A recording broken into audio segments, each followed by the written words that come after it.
which would it be?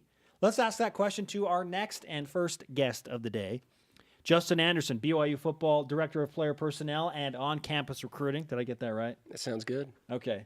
Now, Jeff Martson corrected my ways. Then he went to Colorado State, and so I was wondering, I don't know if you wanted to come in and change up the official title. Yeah, what title do you want? That sounds good. I like it. Okay. Director of player personnel awesomeness. I mean, we can throw in a random or epic somewhere in there. Anything you want to give me, I'll take. Also a former BYU football player. Let's start with a Twitter question, Justin. Because you're going to be there, but if you could only go to one, which road game would you pick? What's the best road trip? I've heard Nebraska's pretty cool. Yeah, see, that's for me. That's. I've heard their fans are great. I've heard it's a really neat experience. So I'm looking forward to going to Nebraska. I picked Michigan. I just think the history there is. I mean, it's hard to pick. Yeah, there's some good ones. I mean, Michigan, you're going to play in front of 100,000 fans. 109,000. It'll be the most. It'll be the biggest crowd BYU's ever played against if they go over 101. Which they will. Yeah. I would assume it'll be a sold out crowd. And Nebraska. I mean, how many games have they sold out though? They sell out every game. Like 20 straight years or something. Yeah, well, there's nothing else to do in Nebraska, I would assume. I don't know. I've heard that as well.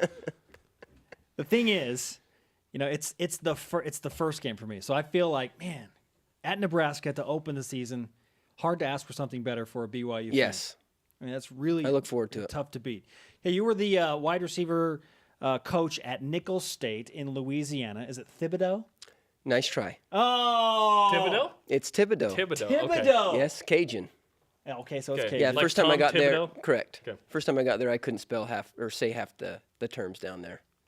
Thibodeau with the D-E-A-U-X at the end. D-A-U-X. D-A-U-X. Yes. AUX. I'm way Yes. off today. Okay, how in the world did you end up in Thibodaux, Louisiana at Nicholls State? I wondered that my first year there. No, I was a graduate assistant here, and Coach Weber at the time, the O-line coach, knew the guy that got the head coaching job there, Charlie Stubbs.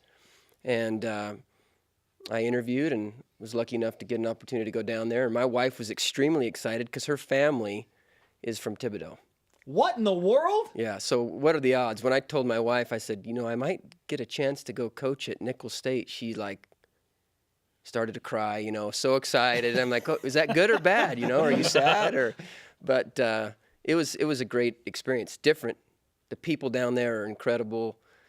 Working with the guys that I worked with at Nicholls was great, and I loved my players. I mean, it's a different culture, but I loved the kids that I coached.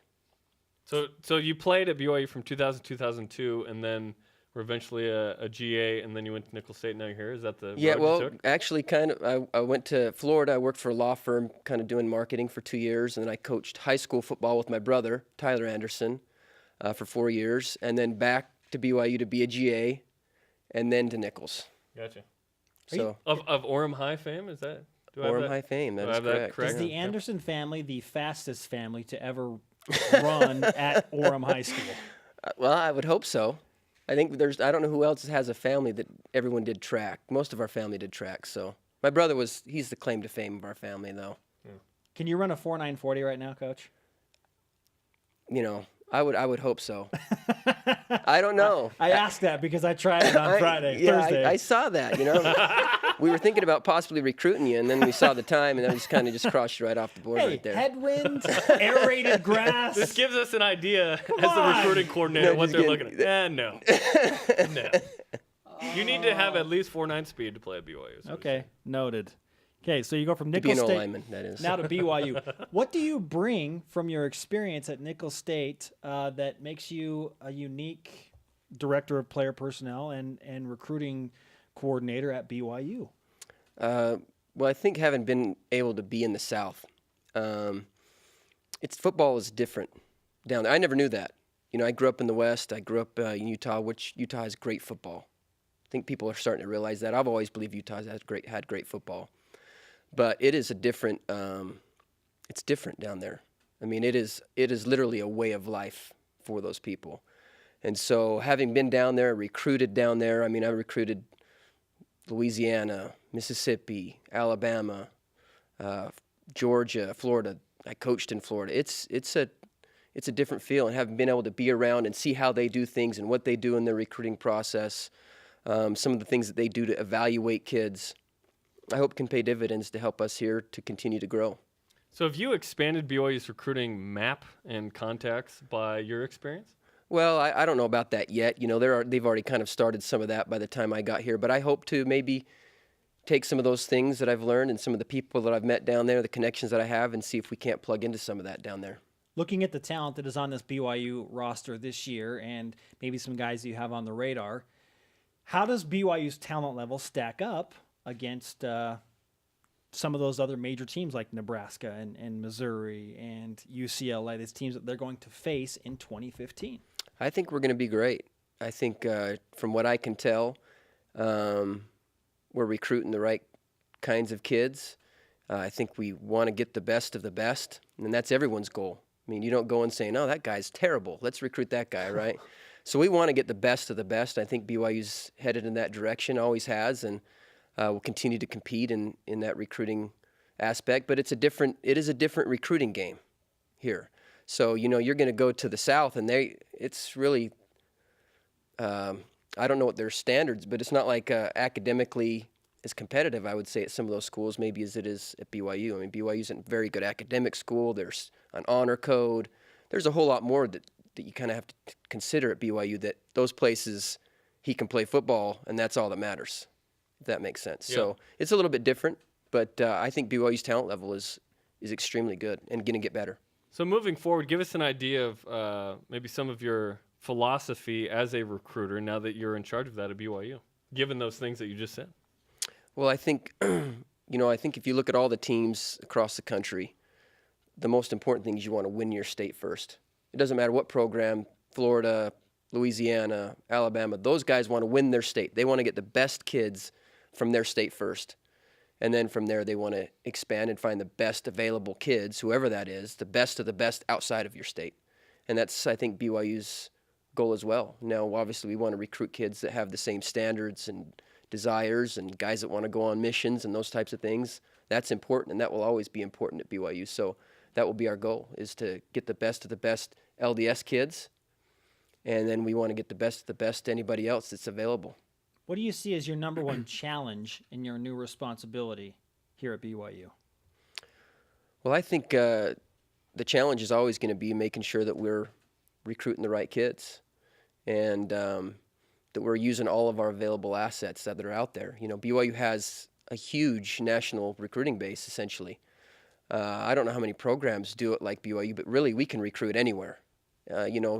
Louisiana, LSU, they don't really leave that little niche except for maybe one or two kids. At BYU, it's a little bit different. So I think that's the challenge. And then managing kids that are coming on missions, who's going on a mission, when are they coming back, because that changes the amount of scholarships that you have and those types of things. So I would say that's a big challenge, is making sure you are planning ahead for the future and also recruiting for the current. What way of recruiting and finding talent is the most effective? Like on a mission, knocking doors is the least effective way Not to do very it. effective. You know what I mean? Yeah. So recruiting, you got your random referrals from former players or members of the church to say, I know a kid, versus other ways. What are those effective ways? Well, that's tough to say. I mean, obviously, anytime someone can give you somebody someone that you maybe trust their opinion of someone they've seen, that's going to be a great resource. So those are good ones. Correct. I mean, Okay. especially if it's someone that you know that you can trust. I mean, a lot of people are going to say, this guy can do this, and that's the reality of recruiting. Everyone thinks that this guy is the best guy since sliced bread. So making sure it's someone that you can count on, but obviously just knocking on that door, that takes a lot of time. And the reality is we can't knock on every door of every state, of every high school. So that's going to be important to build those relationships, and the relationships you have. I know, for example, you may call a coach and say, hey, here's what we're looking for. And some of those high school coaches can look for you, especially if you got a good relationship. Oh, hey, there's this kid over here. And those, as you kind of are out and recruiting, you'll find who you can trust and who you can't. But referrals are always great if it's definitely from a reliable source. Let's say Jerem Jordan ran a 4.540 and was a 5-star recruit coming out of Sounds accurate. the Northwest or whoever else. Okay, he gets on campus for his first official visit. What do these recruits do? What are you taking them to do on their official visits? Well, I think it's important to give them kind of an idea of what it's like to be a student here. You know, you want to show them where they're going to be, where they're going to maybe go to class. You want to maybe find out what their major is, obviously. What do they want to study, and get them in front of some of those people. Political science, because I haven't figured it out yet. There you go. So we're going to take you to that, and then we're going to try and take them around. They're going to be with a host, and the host is going to take them around, and you know, we're going to try and show them what it's like. Really, you're trying to show them what it's like to be a student and a student athlete at BYU, because it is a little bit different being a student athlete. And a stop in Studio B, right? There's no doubt. This really is an amazing. I've never seen anything like this. This is amazing. This is a great show. Welcome back to BYU, man. All Thank of a sudden, there's this building, and they're on ESPN. Yeah, no kidding. And Wow. BYUtv. Yeah, we were in the wild? old Smithfield house. So a little bit You and- different. Yeah. I always laugh thinking about Ty Detmer winning the Heisman, then training in the field house. for a bowl game. I'm just like, what? Yeah, our turf field was that. I don't even know if they have it in the Smithfield The annex, house. right? Yeah, the little annex. Yeah. You know, they'd pull down the curtains. You had about 15 yards worth of field, and sometimes the quarterback would throw the ball too high, it would hit the nets, and a little bit different kind of. Now they go in that huge indoor facility, and I'm a little jealous. I'm not going to lie. It's pretty amazing, but this is incredible. Justin Anderson, the BYU football director of player personnel and on-campus recruiting, with us in Studio B, talking all things BYU football future. Let's end with this, Justin. What was your favorite memory playing BYU football in your years here? Wow, that's a tough question.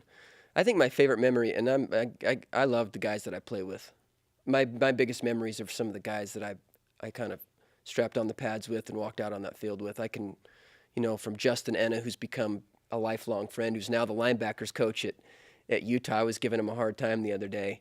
To just, you know, the guys that I walked out there with. That's really my biggest memories. I can just think of those guys, and I have a lot of good laughs, and I have some really funny memories that I don't know if I could actually share on air. If you have to question it, you should not share it. So I'm not going to say anything, but that's probably my most memorable. You know, we had some great games, and those were fun, but to me it was more the guys. That's what makes BYU special, is the guys. Actually, I redact that statement. If you question it, you should share it. You should share it. I don't know about that. Next time. Yeah, next time. Hey, Justin, great to have you with us. Thanks, guys. Look forward to good things with BYU Appreciate it. football.